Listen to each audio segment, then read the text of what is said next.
तैयार होने की उम्र हो जाएगी। इंटरव्यू लेटर नहीं आए तो ऑफिस के चक्कर लगा के बाहर बोर्ड दे के चले जाने से काम नहीं चलेगा। हम लोग अंदर बैठे हैं भाई, हमारा भी ध्यान रखा करो। मुझ में इतनी शक्ति नहीं है सर, हम गरीब हैं, पूरे परिवार की जिम्मेदारी है मुझ पर। आप एक इंटरव्यू का मौका देंगे तो आपका एहसान जिंदगी भर याद रखूंगा। क्या कहा? बहन है तो फिर यहाँ नौकरी की भीख क्यों मांगते हो? घर बैठे बैठे आराम से नोट गिन सकते हो ना। मेरी बहन के बारे में ऐसी बातें करता है, तेरी ये हिम्मत? एक सरकारी अफसर पर हाथ उठाता, तेरी ये मजाल। सर ये क्या, एक ऑफिसर होकर ऐसा बर्ताव कर रहे हैं? एक जिम्मेदार ऑफिसर होकर ऐसा मत बोलिए सर। आप भी हमारी तरह नौकरी के लिए ठोकर खाते तो आपको पता चलता। कॉपी करके पास हो गए और रिश्वत देकर नौकरी मिल गई, इसलिए ऐसा बर्ताव कर रहे हैं। हम चुप बैठेंगे तो कुछ भी कहेंगे। क्यों, सच्चाई सुन के तुमको मिर्ची लगी? भीख मांगे कहीं के, एक वक्त की रोटी के लिए तरस और ऊपर से गुंडा कर दे। मुंह क्या देख रहा? धक्के मार के बाहर निकाल सबको। अरे जा यहाँ से, बाहर निकल।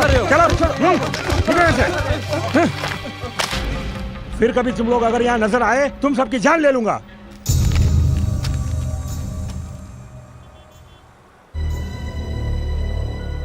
कहते हैं स्वदेश में काम करो लेकिन नौकरी नहीं देते। कहते हैं खाओ पियो तंदुरुस्त रहो लेकिन खाना नहीं देते। आराम से सोने को कहते हैं लेकिन जगह नहीं दिखाते। बेफिक्र रहने को कहते हैं लेकिन आराम से रहने भी नहीं देते।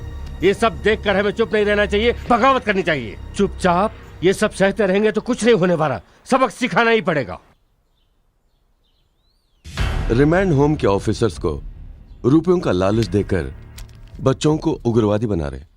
श्री कृष्ण ने माखन चुराया तो उसकी लीला है कह के तारीफ करते हैं। अगर एक गरीब बच्चा अपनी भूख मिटाने के लिए चोरी करता है तो चोर कह के जेल में डालते हैं। आईपीसी का मतलब नहीं जानता, मगर उसके आधार पर एक निर्दोष को दोषी बना देते हैं, उसकी जिंदगी बर्बाद कर देते हैं। इस देश के भविष्य का उद्धार करने वाले कल के नेता हो तुम लोग। ये भूल कर तुम्हें जेल में बंद करके तुम्हारे भविष्य के साथ खिलवाड़ करने वाले अफसर लोग वही असली चोर हैं, डकैती करने वाले डाकू हैं। देखो, तुम्हारे सुनहरे भविष्य को तुम्हें वापस दिलवाने के लिए हम जैसे देशभक्त ने कसम खाई है। हमें इस भ्रष्ट समाज से दूर जाने की जरूरत नहीं है, उनका अंत करना होगा।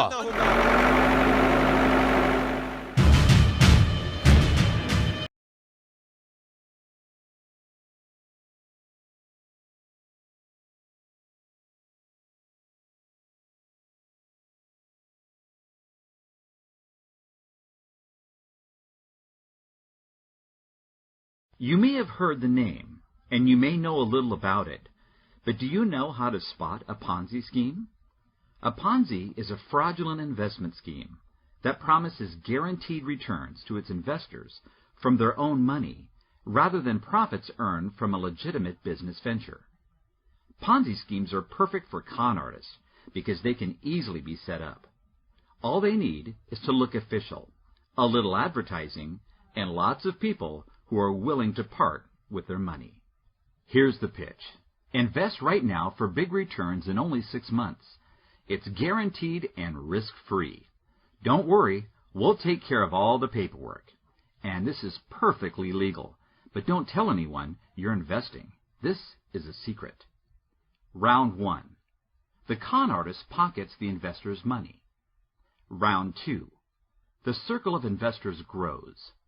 The con artist uses some of the new money to pay earlier investors. Round 3. Earlier investors are believers now, so they recruit family and friends to join in, and at the request of the con artist, reinvest their profits. Again, some of the new money is paid to earlier investors to whet their appetite. Eventually, the con artist can't bring in enough new investors to make good on promises he's already made to earlier investors. The scheme collapses. The con artist takes off. And most investors lose everything.